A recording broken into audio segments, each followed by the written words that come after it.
அனைவருக்கும் வணக்கம். இன்றைக்கி டிசம்பர் 14, 2021 வியாழக்கிழமை. தினமணியில் இருக்கிற முக்கியமான நியூஸஸ் என்னென்னு பார்ப்போம். ஹெட்லைன்ஸ் என்ன கொடுத்துருக்காங்கன்னா, மக்களவைக்குள் புகைக்குப்பிகள் வீசி தாக்குதல், 5 பேர் கைது, நாடாளுமன்ற தாக்குதல் தினத்தில் சம்பவம்னு தெரிவிச்சிருக்காங்க.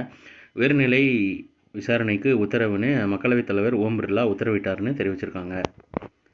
அடுத்ததாக டைரெக்டாக இன்றைக்கான திருக்குறள் என்னன்றதை பார்த்துருவோம்.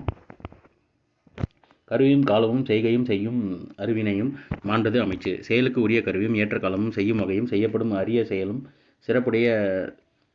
சிறப்படைய செய்ய வல்லவன் அமைச்சு அப்படின்ற அதிகாரத்தில் திருவள்ளுவர் சொல்லியிருக்காரு. மத்திய பிரதேசம், சத்தீஸ்கரில் புதிய முதல்வர்கள் பதவியேற்பு பிரதமர் மோடி பங்கேற்புன்னு தெரிவிச்சிருக்காங்க. அப்புறம் யாருக்கெல்லாம் புயல் நிவாரணம் ₹6000 கிடைக்கும் அரசாணை வெளியீடுன்னு ஆர்டிக்கல் கொடுத்துருக்காங்க. உங்களுக்கு தேவையானவங்க இதோட ஸ்க்ரீன்ஷாட் எடுத்து உங்களுக்கு தேவையானவங்களுக்கு ஃபார்வர்ட் பண்ணி விட்டுருக்காங்க.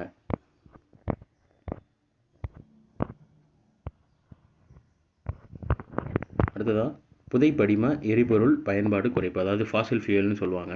பருவநிலை மாநாட்டில் 200 நாடுகள் ஒப்பந்தம்னு தெரிவிச்சிருக்காங்க. புதைப்படிம எரிபொருள் பயன்பாட்டை குறைக்க வேண்டும் என்று துபாய் பருவநிலை பாதுகாப்பு மாநாட்டில் சுமார் 200 நாடுகள் வரலாற்று சிறப்புமிக்க ஒப்பந்தத்தை மேற்கொண்டனன்னு சொல்லியிருக்காங்க. ஸோ இன்றைக்கான நியூஸஸ் அவ்வளோதான். இதோட ஹேண்ட் ரிட்டன் PDF கீழே டிஸ்கிரிப்ஷன் லிங்க்கில் கொடுக்குறேன், வேணுறவங்க யூட்டிலைஸ் பண்ணிக்கோங்க. இதோட ஷார்ட் வெர்ஷன் கரண்ட் அஃபேர் நம்ம சேனலில் இருக்குது, வேணுறவங்க யூட்டிலைஸ் பண்ணிக்கோங்க. ஸோ மேலே இன்னும் நியூஸை சந்திப்போம். தேங்க்யூ.